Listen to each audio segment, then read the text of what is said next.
What is the wisdom here? The wisdom is, as you pursue money, as you pursue gold, avoid the following things. I just want to mention the specific things that a lot of us today are the things that lead us and trap us into debt. Okay, avoid credit cards from the bank. Okay, avoid a credit card.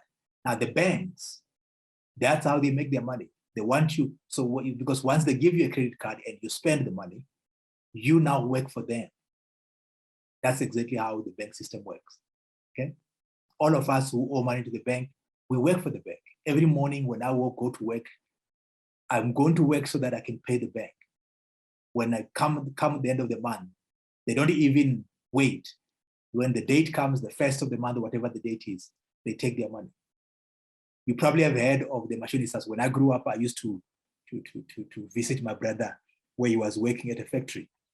And on payday, there's a guy who used to be a machinista for all the workers there. So he will come there and he will stand with the guy it is the time when people used to be paid in cash, in envelopes, with your name is written on the outside and your money is inside. Okay, that was the time before ATMs and the bank cards and stuff like that. So this guy will come on payday, and so when it's pay time, when people are supposed to be paid, he will stand with the pay clerk who's issuing the monies for people. He's the one who receives your envelope. He has his record of how much you owe him. He takes the envelope, open it, take his money, and he gives you what is left. And he did that for everyone. And then after he has done that, some people, he took the whole envelope because they owed him more than they were earning. And then they will go, after that, he'll then go and set up his own desk.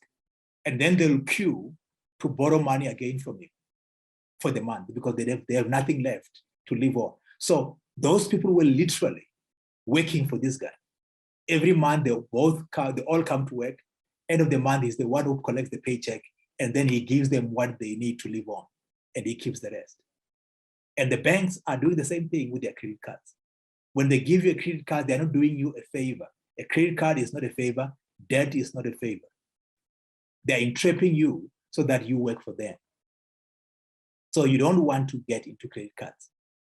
Even if they send you a letter to say you have been pre-qualified, pre-approved for a credit card of X number or with so much a credit, don't take it. Avoid going into that. And if you already have one, once again, remember what we said earlier, get out of it. Pay up your credit card, cut it up, cancel the deal, and don't go back. Okay? The second one is the retail store cards. And these are driven by our pursuit for glory, our pursuit for fame, our pursuit for honor. We want to look good, and therefore we want to buy these expensive clothes in Edgar's or any of these retail shops. So we go to them and say, and they are happy. As soon as you have a pay slip, they say you are working and you get money into an account, they can see that there's so much money that comes into account and they think you can afford to pay, they will give you the clothes. And if they realize that you are paying every month successfully, they increase your credit. And they'll send you a letter to say, now you qualify for double the credit you used to have. Now you can buy for 10,000 rand. Now you can buy for 20,000 rand. And the more you're able to pay, the more they give you more credit. Because where they want you is at the point where you cannot borrow anymore. Because they don't want you to have any money for yourself. They want all the money you have to be there to service their debt, to pay them. And that's why every time they see that you are paying your debts successfully every month, they increase your credit. And they'll increase it until the point where you begin to struggle to pay. Then they stop giving you more credit. So avoid the retail store cards. Don't go and buy clothes on credit. Don't do that. Don't go eat out on credit, on your credit card. Okay? Don't buy on hire purchase. You know what hire purchase is? Hire purchase is you buy furniture on credit and you pay it over 24 months or 36 months. While you're paying for it, it belongs to the shop. And if you stop paying, they can come and collect it. Don't do that, okay? Save up and go and buy it. Because in the process, you're gonna save yourself 50% of what you're gonna pay if you do it on hire purchase. Because with interest, you're always going to pay 50 to 60, 70% more than what you could have paid if you paid cash.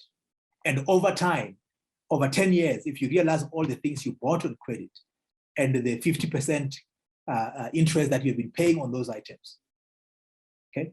If you earned R1 million over 10 years, half of that money you paid for nothing.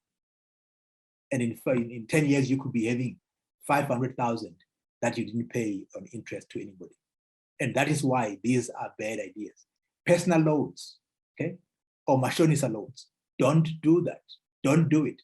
If you can afford to scrape around for the rest of the month, instead of going to mashonisa, rather do that. If your friends are going to laugh at you for being broke, whatever, rather live with that. Don't try to be famous. Don't try to be respected because you are not broke, and you're not broke because you borrowed money. Don't go into debt because you just want to be seen to be having money. When you don't have money, you don't have money. There's no shame in not having money. We're not born with money. It's something that we work to get.